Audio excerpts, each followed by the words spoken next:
All right, I'm at the IYCA Summit in Louisville with Dave Gleason, who he runs an Athletic Revolution site in Pembroke, Massachusetts. And Dave is hands down the best trainer I've ever seen work with young kids. And it's like absolutely magical. So Dave, I was hoping you could kind of share with us some of the things that go through your head and how you make, like, I know you can't tell us everything, but just some tips on how some of that magic happens.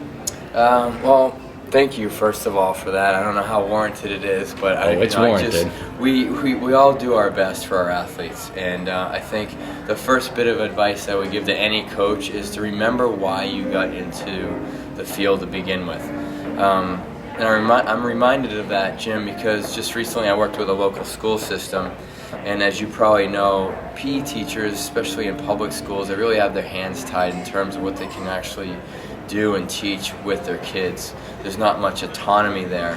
And what I really tried to do is to remind them why they became teachers to begin with. We all have our own experiences to draw from. For me, I drew from my own childhood, coaches that I had, good and bad, remembering the importance of sport and life and movement in my life, the coaches that left positive marks on my life and not so much. And I especially drawed off the experiences that weren't so positive, and I just feel like I never want kids to have that experience when they're in front of me. And that's all I can do is control what I do when the kids are in front of me. I think it helps me that I have kids of my own, but I certainly don't think it's impossible to be a great coach if you don't have kids of your own, because you know what? We were all kids at some point.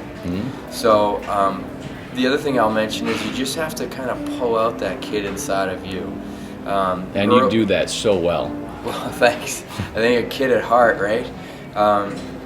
Dave Jack said something that really struck me today when we were presenting this morning, where he said, so many of us are unhappy later on in life because we've forgotten how to play. We've forgotten how to be a kid or allow ourselves to be a child. One of the stories I tell sometimes is, when we're little, if someone asks a 5-year-old, could you play the trumpet? Yup. Could you do cartwheels all the way across the turf? Yup. Could you drive a tractor-trailer truck? Yup. But as we get older and more conditioned in terms of like what we can do, what we can't do, whether it's internal or external factors, it goes from that to, I don't know, maybe, to when we're a little bit older even then, no, couldn't do that. Or I couldn't do that well, to an adulthood, what is it that we do well? And sometimes we get beaten down so much, even if it's internally, I don't really do anything that well, I'm just kind of surviving. And, so we just have to go back to what we had the most fun doing as kids, and that was most likely playing. Whether it was playing like Legos and being creative that way, or playing sports, we were born to be creative individuals. And most of our thought processes are creative when we're younger. We need to get back to that, and that helps just in all areas of life. So I mean, it's just multi-layered. It's letting down your own guard. I think sometimes we don't want to come off as silly, or we want to come off as professional, or we just don't feel confident enough to connect with younger kids. But if you can let all that go, there's tremendous freedom in that. And then the last thing I'll mention is, and this came right out of the IYCA Level 1 when I first, studied and became educated through that resource, is outcome-based coaching. And that is simply, if I ask a young athlete to skip or run from one side of my turf to the other, or one cone to another, and that's all I say, if they complete that task, if the outcome was them ambulating in some way from one cone to the other, then I get to praise them and encourage them. If it doesn't look like I had in my mind, maybe they zigzagged, maybe they skipped, ran, it doesn't really matter as long as they were giving it their all, because then what we can do, we can teach.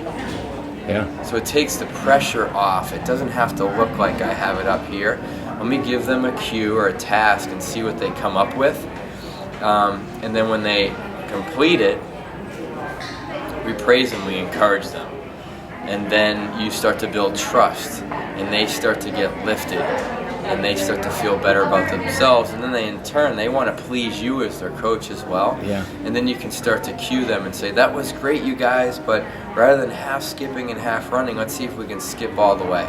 Or when you skip down to the cone this time, I'm going to be standing down there. I want to be able to see your eyes, so maybe that cues them to keep their chin up a little bit. Yeah. Simple cues like that can take the pressure off of us as coaches.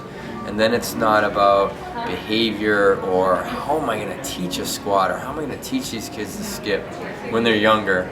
And now it's just about simple cueing, giving them activities you know they can be successful with, and going from there. Really. Yeah. Well, and that's one thing you do is you actually praise a lot, and the kids respond to it, because I don't think in a lot of other areas they get that much praise. So I do think that's huge.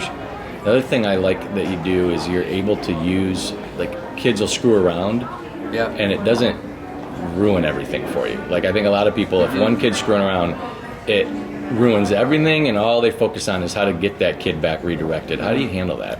Right, that's a great point. For me, especially the younger group, let's talk 6 to 9 year olds, or even 6 through 13, if they can reel it back in and attend when they need to, I'm fine with that. We have to remember as coaches, they may have come from 6 hours of school of potentially sitting still, not talking, not deviating at all, keeping their eyes down, coloring within the lines. They're kids. Yeah. So now here's another activity that potentially they have to do. I don't want to be that other activity that they have to do. So again, it's just a freedom thing. Let's give them the freedom to be kids, but give them some boundaries so that they don't go so far off that now you potentially have to stop your entire session to reel them back in. Yeah. So if they can reattend when you need them to, because maybe you're giving them a new instruction or a new cue, you're right. I'm absolutely fine with that. If we back up just a little bit, it really starts with expectations. If they're expected to listen, because we go over that before the start of every class, expected to listen, expect to encourage each other, expected to have fun, expected to try hard no matter what we're doing, now I can re-engage them back to those expectations if they go too far off track. Yeah. I can say, hey Jim, remember rule number 1, we need to turn those listening ears on. You ready to go? Yes. That helps build that kind of culture of, well, we're going to listen or we're going to get called out on it. Yeah. And also they have some tracks to run on, but they have some freedom to test the waters, because again, like, they're kids. I think, we have to remember when we were kids that we did the same thing. We tested the waters. If you say, don't step over that line, the old thing, like, I have kids, you have kids, they step and then look at you. Like, I just did it, what are you going to do? Yeah. Right? What's going to happen now? Right, exactly. So you can't let it get to you, because they're kids, and as long as it doesn't get too far outside of your boundaries, you should be fine. Yeah. Well, man, I really appreciate you taking the time to talk to us about it. It's going to help a lot of people. Thank you so much. Appreciate you. All right, Dave. Bye-bye.